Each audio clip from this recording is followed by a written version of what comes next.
Hello everyone and happy Transfer Tuesday. First Transfer Tuesday of June, I do have my investment to share and then one transfer to my student loans, and then I will make my usual transfer. So I'm going to start with the investment that I made over the last week. The only thing that I've done is contribute to my Roth IRA, and typically on the first of the month I do $300, but this time I only did $100, and this is because I just am trying to be a little bit more careful with the balance that's in my checking account, and so much money gets taken out of my checking account primarily on the first day of the month, but also just like the first half of a month. So it's best for me to wait until my second paycheck or even the end to do like the extra things like that. Of course, investing is a priority to me, so I'm gonna invest money before I go and purchase a bunch of things, but I do want to do that more slowly because I don't want to end up overdrafting my account like I did a few weeks ago.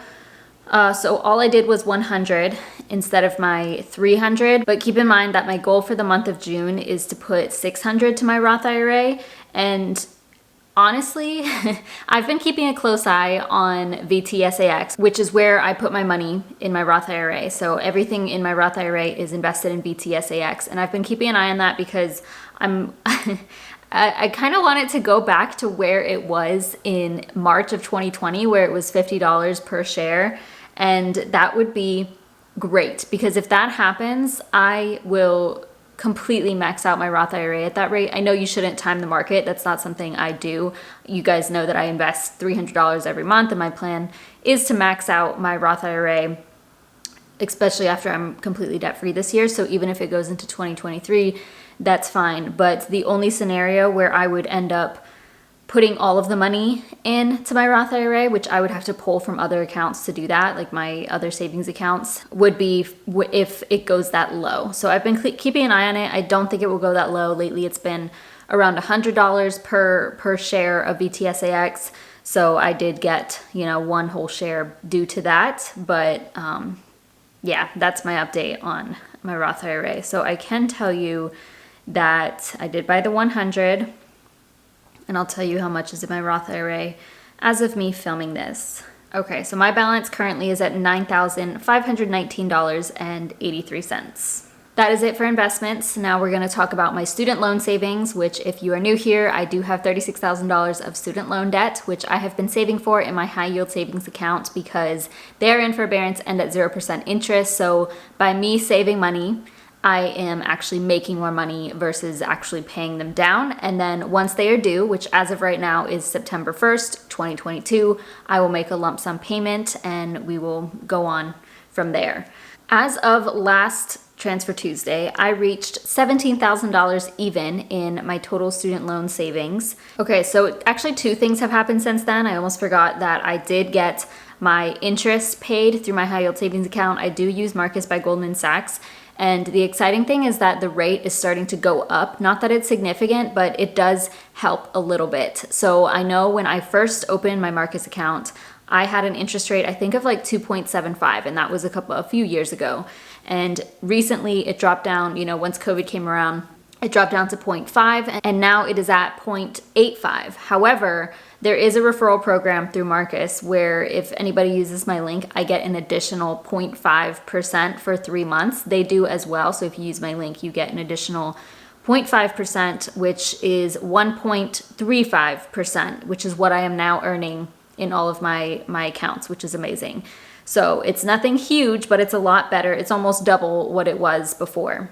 So that has made a difference. And on the final day of May, I did get that interest paid out. So I know the final day of May was Transfer Tuesday before, but that always comes through like late in the day.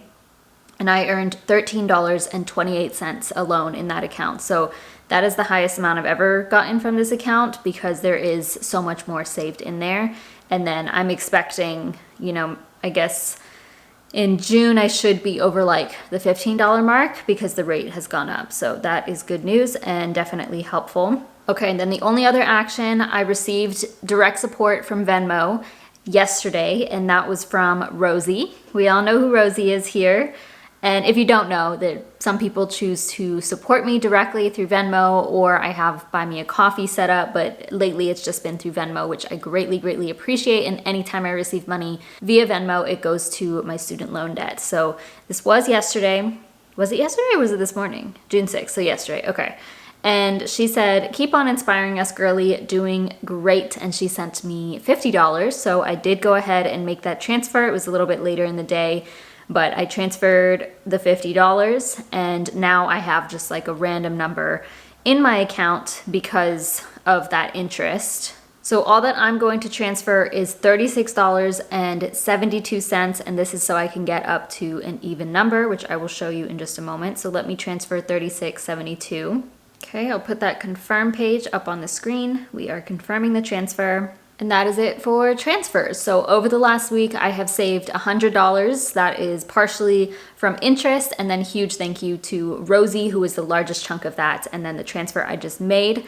I now have a total student loan balance of $17,100, which is the whole point of that. I wanted it to be an even number. And if we subtract that balance from my total student loan debt of $36,000, I would be left with $18,900 left of student loan debt. So that is good. Slow start to June, but as I said, I want to be more careful in the first half of the month. I just have to be careful in the first half of the month. And then we'll see how things pick up when I get my first paycheck and then my second paycheck of the month, my YouTube paycheck, anything else that I could be waiting on. And hopefully this month we are able to get to the $18,000 mark so that I reach the halfway point of my savings. And that's it. We're just going to try our best and continue to make as many transfers as possible. That's it for me for Transfer Tuesday. Please comment down below whatever it is you did to move your money in the right direction. Thank you so much for watching. Please give this video a thumbs up, subscribe if you haven't already, and I'll see you in my next video.